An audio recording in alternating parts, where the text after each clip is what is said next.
Mesdames, Messieurs, bonjour et très heureux de vous retrouver dans ce 13h au Bénin. Voici le sommaire. Célébration des 5 années d'existence de l'Association des femmes battantes du Bénin. Ensemble, elles ont pris le temps d'une soirée pour célébrer la fraternité, l'amour et la solidarité qui règnent au sein de l'association. En 5 ans, l'association a participé activement à l'épanouissement des femmes, mais aussi s'est illustrée en une association qui œuvre dans la vie des personnes en situation difficile.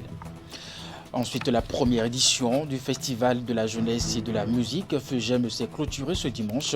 2 concerts géants ont retenu les attentions, dont un à Boïcon ce samedi et l'autre à Cotonou ce dimanche. Plusieurs artistes sont invités pour assurer le spectacle. Au nombre de ces derniers, le groupe Magic System, le trio a été accueilli ce vendredi dernier à l'aéroport de Cotonou. Retour sur leur accueil. Et puis enfin, les élus communaux de la commune de Dangbo ont échangé les vœux à l'entame de cette année 2023.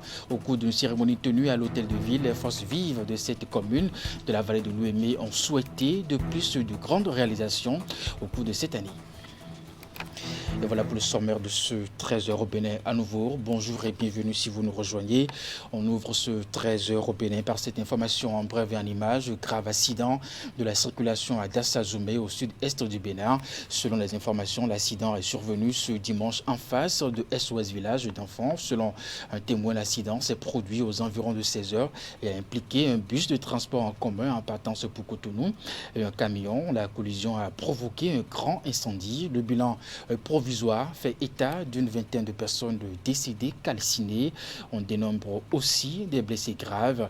Une délégation gouvernementale a été dépêchée aussitôt sur le terrain avec des mesures prises par le gouvernement, dont bien entendu l'installation d'une cellule de crise installée au Palais des Congrès de Cotonou. Et puis selon le ministre de la Santé, le gouvernement va prendre en charge également les victimes de cet accident. Et puis toujours en bref et en image, 5 ans d'existence de l'association des femmes battantes du Bénin. Ça se fête et de la plus belle des manières au cours d'une soirée riche en couleurs. Elles ont manifesté leur joie d'appartenir à une association forte qui fait la promotion des femmes et œuvre aux côtés des couches défavorisées. En 5 ans, l'association des femmes battantes a participé activement à l'épanouissement des femmes, mais aussi s'est illustrée en une association qui œuvre dans la vie des personnes en situation difficile. L'association ambitionne aller encore plus loin et pour cela, elle peut compter surtout sur le soutien et l'engagement des partenaires de tous les jours. La fraternité, l'amour et la solidarité sont les valeurs que l'association des femmes battantes incarne avec une ambiance musicale de toutes les variétés. La soirée s'est exposée avec la prestation de plusieurs artistes. Il existe encore de nos jours, quelque part dans le monde en général et au Bénin en particulier, des coins où les droits de la femme sont bafoués. La gente féminine est objet de beaucoup de violences. Et ici, WIDAF Bénin agit pour que ces droits soient reconnus et la femme puis la fille respectée. Et pour parvenir à son objectif, WIDAF Bénin a organisé à Cotonou un atelier pour disséminer les documents de capitalisation élaborés pour le compte du projet entier. Pour sa contribution à l'épanouissement de la femme et de la fille en milieu rural Nyonache, WILDAF Bénin a organisé un atelier à l'intention des acteurs de la société civile. Une rencontre qui a permis de disséminer les documents de capitalisation élaborés suite à la mise en œuvre du projet des droits sexuels et reproductifs. Ceci pour une parenté responsable en milieu rural.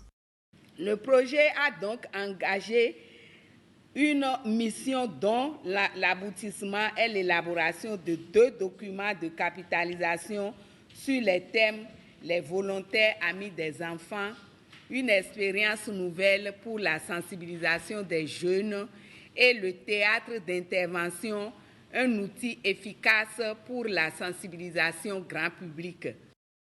Pour ce faire, des réflexions ont été menées, des séances de travail organisées et des pistes de capitalisation envisagées. L'Union européenne, qui a financé le projet Nyonache, a exprimé sa satisfaction. Le projet se termine, mais cet atelier de capitalisation montre que ce n'est pas une fin en soi. Les chiffres sont encourageants, mais il y a encore une marge de progression, des défis à relever, et justement, ces documents de capitalisation sont très importants. Le projet vient à terme le 31 janvier. Wildaf Bénin n'a pas la prétention d'avoir tout réussi et ensemble avec les partenaires, dont l'Association béninoise pour la promotion de la famille, beaucoup de choses peuvent être faites. Nous n'avons pas la prétention d'avoir réglé complètement ces problèmes qui se posent parce que tous les jours, nous avons encore des cas de violence, de violation des droits sexuels, des VBG. Donc les perspectives, c'est de pouvoir mobiliser encore des ressources pour poursuivre l'action que nous avons commencée. Le but du projet, avec le but de l'ABPR, on voit qu'on peut rester en partenariat et travailler. Parce que l'ABPR seul ne peut pas faire ce travail sur le terrain. Donc ensemble, on devient plus fort. Wildaf Bénin, qui poursuit l'autonomisation juridique et fonctionnelle de la femme et de la fille, œuvre pour que 60% au moins d'entre elles s'approprient leurs droits.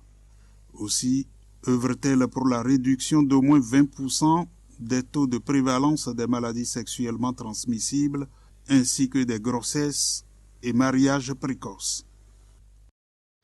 Je vous l'annonçais en titre, la première édition du Festival de la jeunesse et de la musique FEGEM s'est clôturée, bien entendu, ce dimanche.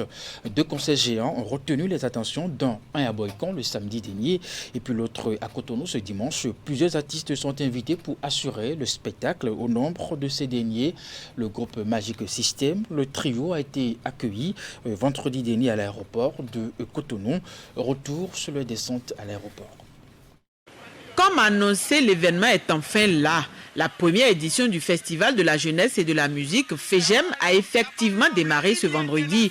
Au programme diverses activités, les unes sportives, certaines sociales et d'autres intellectuelles. Le volet culturel, lui, comprend un concert à Cotonou et un autre à Boycon. C'est dans ce cadre que les membres du comité d'organisation ont accueilli ce vendredi nuit à Cotonou le groupe Magic System à l'aéroport Bernardin Cardinal Ganti. D'abord, c'était à Salfo au Bénin pour coordonner les choses.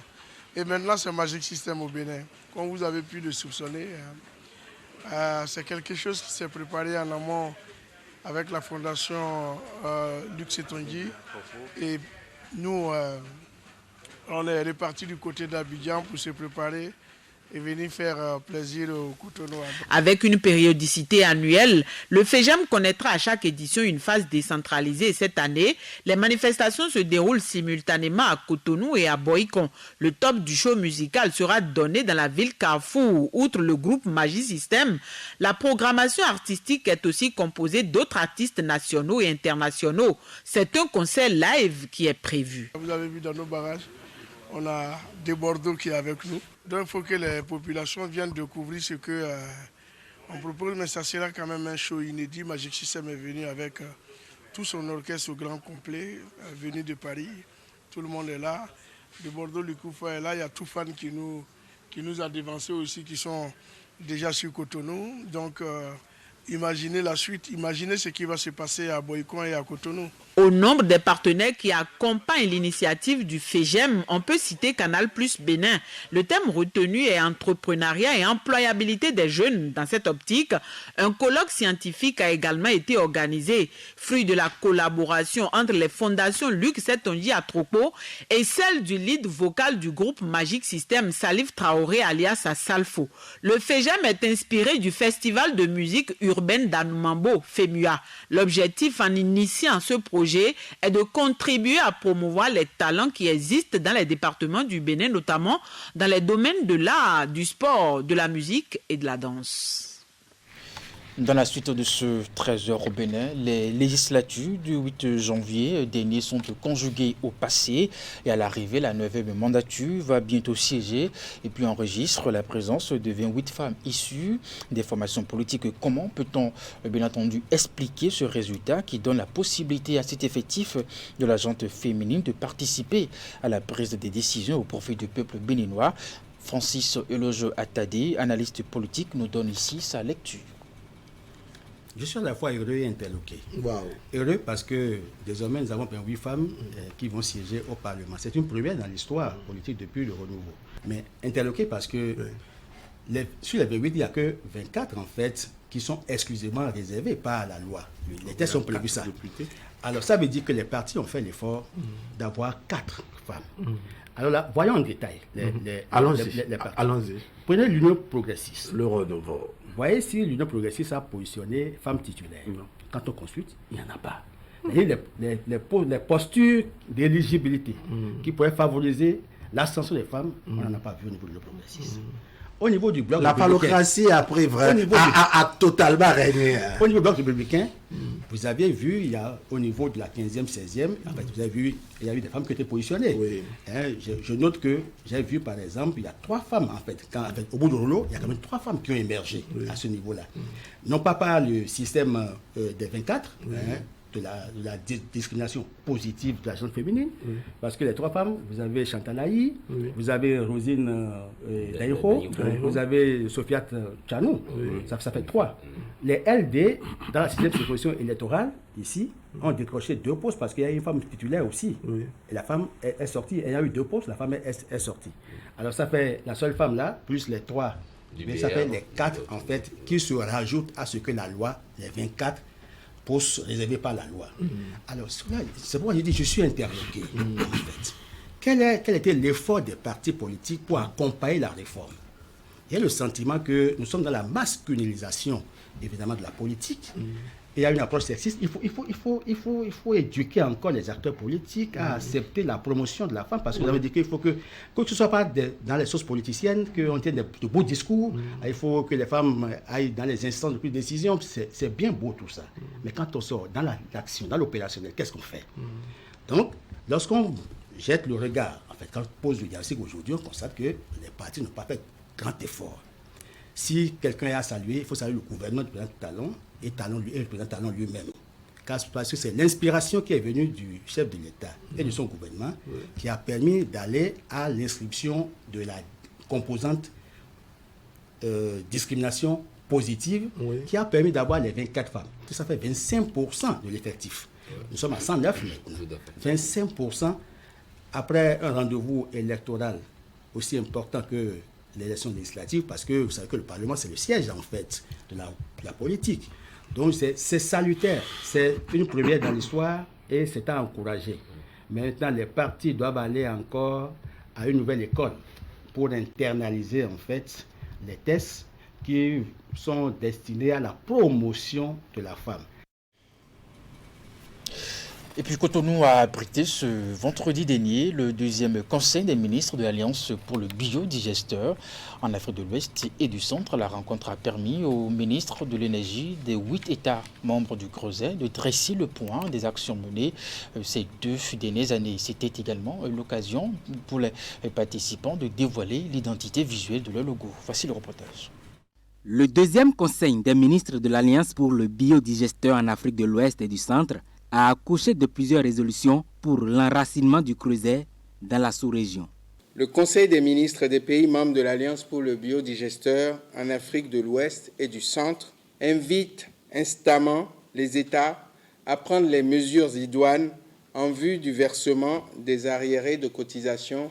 Le Conseil des ministres de l'Alliance pour le biodigesteur en Afrique de l'Ouest et du Centre invite les gouvernements de la Côte d'Ivoire et du Togo à prendre les mesures en vue d'achever le processus de ratification de la Convention de la BAOC au cours des premières sessions de l'année 2023 de leurs parlements respectifs. Cette séance de travail, ouverte par le ministre d'État Abdoulaye Biot-Tchané, a permis aux 8 pays membres de la BAOC de faire le bilan des activités mises en œuvre d'identifier les goulots d'étranglement et de repartir sur de nouvelles perspectives. L'objectif de l'Alliance est clair et connu autour du biodigesteur, autour de l'énergie qui nous manque tant et dont nous avons besoin. Mais en même temps, c'est une grande question de changement climatique puisque en voulant développer l'énergie, en voulant rendre l'énergie disponible dans tous nos foyers, nous détruisons en même temps le couvercle végétal dont nous avons besoin pour protéger notre environnement. C'est toute la problématique qui nous réunit autour du biodigesteur. La rencontre des ministres de l'énergie des 8 États membres de la BAOC a servi de cadre pour le dévoilement du logo officiel de cette organisation sous-régionale. Il symbolise la solidarité, la diversité, l'innovation et la circularité. C'est un pas supplémentaire que nous venons de franchir dans la considération que nous attendons qu'on ait de notre institution, la visibilité que nous souhaitons qu'on lui donne pour aller encore plus loin dans le sens non seulement de ses attributions, mais surtout de ses réalisations au service de nos concitoyens. À travers le ministre de l'Énergie, Donat Jean-Claude Oussou, le Bénin a présidé ces 2 dernières années l'Alliance pour le biodigesteur en Afrique de l'Ouest et du Centre. Il cède sa place à son homologue burkinabé qui est appelé à poursuivre les actions du Creuset pour que le biodigesteur soit une réelle solution pour les populations des États membres de la BAOC en matière d'accès à l'énergie. Tout comme l'État central, les collectivités locales aussi apportent la joie au cœur des populations des départements du Mono et du Koufo, victimes du phénomène des inondations. En 2022, l'Association nationale des communes du Bénin a déployé un important lot de matériel au chevet, bien entendu, de ces populations pour les soulager, des matériels composés de vivres et de non-vivres, distribués la semaine dernière dans la plupart des communes concernées par ce phénomène. On fait le point avec Narcisse Alossé, Florando. À l'effort de l'État central au chevet des victimes des inondations dans le département du Mono, l'Association nationale des communes du Bénin ajoute ici un appui supplémentaire. Un appui qui prend surtout en compte des écoliers et élèves de la région à qui des kits scolaires ont été distribués. Et quand vous allez prendre et étudier, vous allez penser au gouvernement Talon et le président de l'NCB pour dire qu'il nous a aidés, nous les sinistrés, pour pouvoir bien étudier. Dans le seul département du Mono, plus d'une centaine d'écoles ont été la cible des eaux dans leur furie, ce qui avait contraint les usagers à l'arrêt des activités académiques. Aujourd'hui, le lot de kits scolaires offerts par la NCB est composé de tout ce dont un apprenant a besoin pour suivre les cours. Chaque enfant qu'on enseigne est un homme qu'on gagne, dit-on. Mais toute bonne volonté qui s'exprime à soutenir et à maintenir un enfant en position d'apprenant, c'est un geste utile. Nous vous remercions car cet événement fait date dans la vie de chacun de nous, orphelins. Merci à la NCB. Nous prenons l'engagement que nos résultats scolaires seront améliorés cette année. En plus des communes du Mono victimes de ce phénomène dû au changement climatique, la fêtière des communes du Bénin a pensé à Lalo, commune située dans le département du Koufo. À travers ce geste, monsieur le représentant du président, vous faites la promotion de l'excellence qui est l'une des valeurs fondamentales prôné par le président de la République, son Excellence Patrice Athanas Guillaume Talon. Nous pouvons aussi nous permettre de dire qu'il s'agit du hautement social. Outre les kits scolaires, l'emballage envoyé par Louis Catropo et ses collaborateurs est composé de vivres et de non-vivres distribués au reste des populations sinistrées. Partout où la délégation est passée, les bénéficiaires ont promis de faire un bon usage des matériels reçus. Et pour finir, pendant ce temps, les élus communaux de la commune de Dangbo ont échangé les vœux à l'entame de cette année 2023. Au cours d'une cérémonie tenue à l'hôtel de ville, les forces vives de cette commune de la vallée de Lemé ont souhaité de plus de grandes réalisations au cours de cette année. La cérémonie, en bref, avec William Cliquant. Les différentes composantes des couches socio-professionnelles se sont pliées à la tradition des vœux du Nouvel An devant un nombre impressionnant d'administrés venus assister à cette cérémonie. Acteurs de la société civile, agents des services de la mairie et autres acteurs du développement de la commune de Dangbo se sont retrouvés pour reconnaître la dynamique de développement en cours et en vouloir davantage pour cette nouvelle saison. Je souhaite l'énergie, la force, la lumière de l'Esprit Saint, l'enthousiasme et la santé pour transformer nos vœux en réalité. Ainsi, il a impliqué les organisations de la société civile pour le développement de notre chère beau commune de Dangbo. Reste à faire. Nous invitons le maire avec tout le respect de penser aux primes de rendement des agents de la mairie de Dangbo.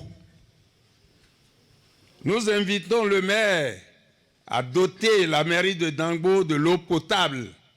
Les autorités administratives et les membres du conseil communal ont souhaité eux aussi de voir plus de réalisations de divers ordres en 2023. Je voudrais souhaiter que l'année 2023, qu'au cours de cette année-là, l'atmosphère que nous avions connue en 2022 puisse s'améliorer davantage, parce que l'abondance du bien ne nuit pas. C'est plutôt celle du mal qui nuirait. Que cette harmonie qui nous a caractérisés et qui est implémentée par le maire depuis 2020, où nous avons pris fonction ici à la commune de Dangbo, que cette harmonie puisse toujours continuer de nous caractériser. Je voudrais en retour vous dire mes vœux les plus sincères de santé, de paix, de prospérité et de succès dans toutes vos entreprises. Je voudrais souhaiter à vous tous, au cours de cette année, la connaissance d'une promotion et de promotion. Il y a de quoi être fier de vous quand les recettes des marchés ont connu une progression de plus de 83% par rapport à 2021. Après les vœux, place au travail pour les voir concrétisés. Mesdames, Messieurs, c'est la fin de ce 13h au Bénin. Merci de l'avoir suivi, de votre fidélité également. Après moi, le programme se poursuit à 16h, votre bulletin d'information, 19h30, la grande édition de la soirée. Jusque-là, portez-vous bien et à très bientôt.